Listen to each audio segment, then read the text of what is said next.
Hello, Cowdy Pokes. Welcome to our first video covering QuickBooks 2013. We are in the new, we are out with the old. That's right, because if you're not here, you're out in the cold. Okay, so for this video, we're going to create a new company. This is going to be mainly for beginners. Everybody's welcome to join the fiesta, of course. Okay, and this is what we're going to do. Over here there's a button that says create new company, and I'm going to click that.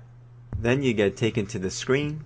You have an option over here that says express start, recommended for new users. Yes, I do actually, but for this video we're going to try to step it up a little bit. We're going to go to detailed start, and that way we can just be a little bit more detailed with what we do. So I'm going to click that, and now it's taken us to this screen where it wants you to enter your company's information. You'll notice on the left hand side real quick there's an interview progress. This goes to show how far we've done in this. Obviously you don't see anything because we just started. So company name. For this example I'm going to go ahead and try to cover inventory as well as service. So we're going to say that we sell forklifts online and locally, as well as wholesale them, and we also service and maintenance them. And that way we have a little bit of everything in this company. So I'm going to call this company Forklift. Keep it simple, Forklift. Tax ID, street address. Lastly, you put in your email, put in your website address, and then hit next. You then have to select your industry. There's many to choose from, so take your time, make sure you got the right one unless you got the obvious choice. In our instance, because we got a little bit of everything, there is no one clear-cut choice. So what I did is I'm going to go ahead and pick the best one that I feel will meet everything. So the wholesale and the sales kind of meets all the sales part. For the service, I will just go ahead and enter it manually in there. It's no big deal. So you just pretty much pick what the core is, and the core is was sales, and then service was kind of a side gig. So I'm going to go ahead and hit next. Then you choose whether you are a sole proprietor, partnership, LLC, corporation, S Corp. For this instance, we are going to do S Corporation. Hit next. Fiscal year, keeping it simple, January. I'm going to hit next. And now you get to choose an administrative password. You hit then next. And it wants to know where you want to store it, so I'm going to hit next. You are going to save it in your company files. It's saving, it keep the doggies rolling, it's rolling. Keep the doggies rolling. Next you get to customize some features. As you can see with our progress interview bar over here, we are about a fourth way done, maybe a third way done. So over here I'm going to hit next. And what do you sell? Both services and products. So there you go. I'm going to hit next. Do you charge sales tax? Yes, we do. Some business refer to estimates as quotes, bids, or proposals. Yes. A lot of it is going to be yes, by the way. There's almost no reason to trim a lot of fat off because you never know when you're going to need it. So if you're not 100% sure, play it safe and go with the yeses, that you want to have them. Do you want to track sales orders before you invoice your customers? Sure, let's go ahead and track them. And then it's going to ask you whether you want to use progressive invoicing. The recommended is no. I'm going to actually change this one to yes because I'm a yes man. And why am I saying yes to this?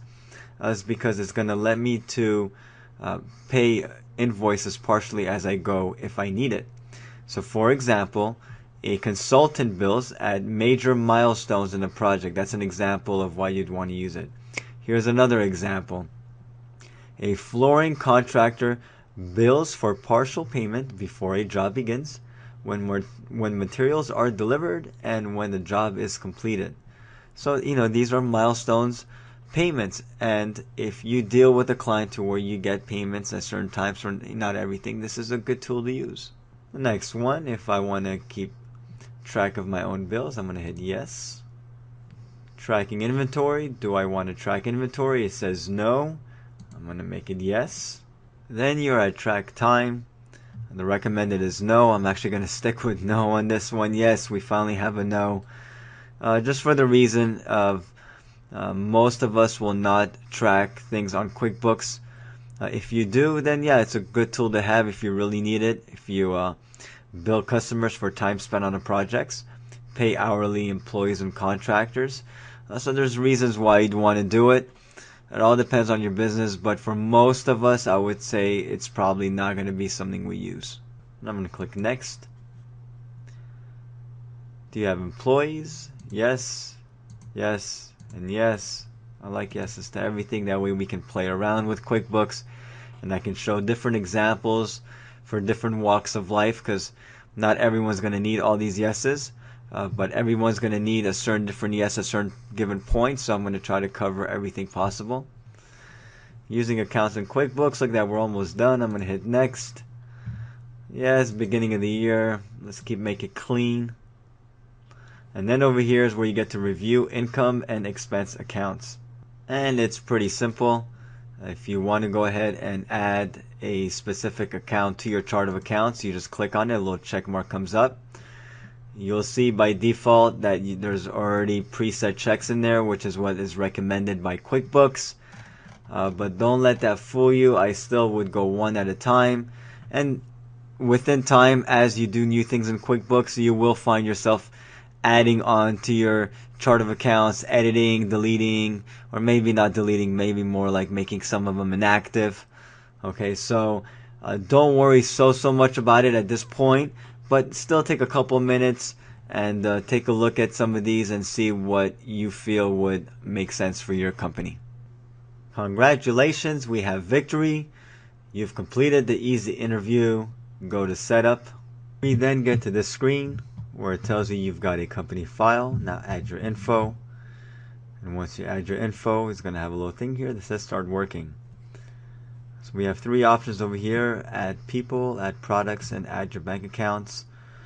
I'm going to do one example of each, but as we work on this company throughout these more videos to come, we can add more people as we go along, which we will.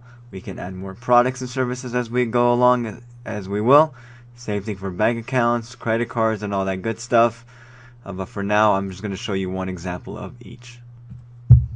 Now here's what's really cool.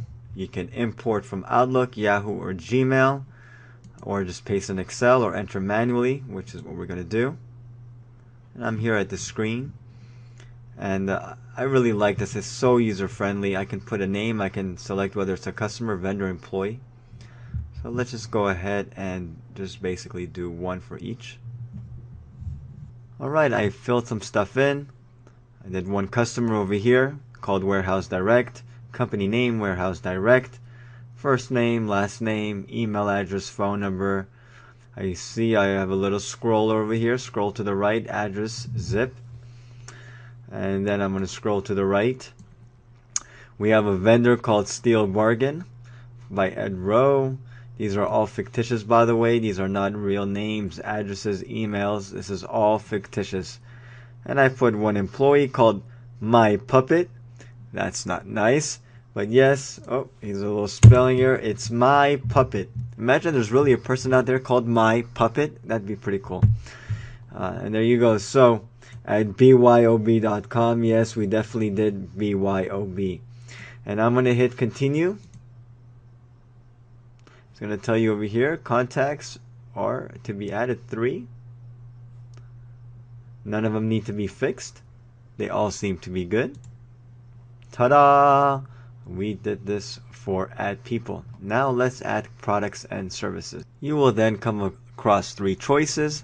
Service, which is if you're, example, a CPA, you're doing service, or an auto mechanic, you're performing service, unless you sell a part, then that's inventory. Then you have non-inventory part and inventory part. A non-inventory part is when you don't actually count the inventory, obviously, and then inventory is when you buy a certain amount and you sell a certain amount. You definitely want to try to keep track of inventory. So we're going to do inventory for the first one. Hit continue, and I'm going to call it forklift, mama, jamma. And this is the big whopper forklift. And the price is the price that we would like to sell it for. You don't always have to put an amount over here, because if your price fluctuates, you don't necessarily have to put a price over here. So I'm going to actually leave that one blank. A manufacturer part, and the cost, that usually stays about the same, but we can start the entering cost. So the entering cost for this one is $15,750. That's our cost, and we have 3 on hand. Yes, we need to sell these puppies. Hit continue. One item is ready. As you can see, there's no duplicates, no item already existing in QuickBooks. So this kind of lets you know if there's an error. I love this tool over here. It's a new tool. And so if you do have a duplicate, you can fix it. But since we don't have any, I'm going to hit continue.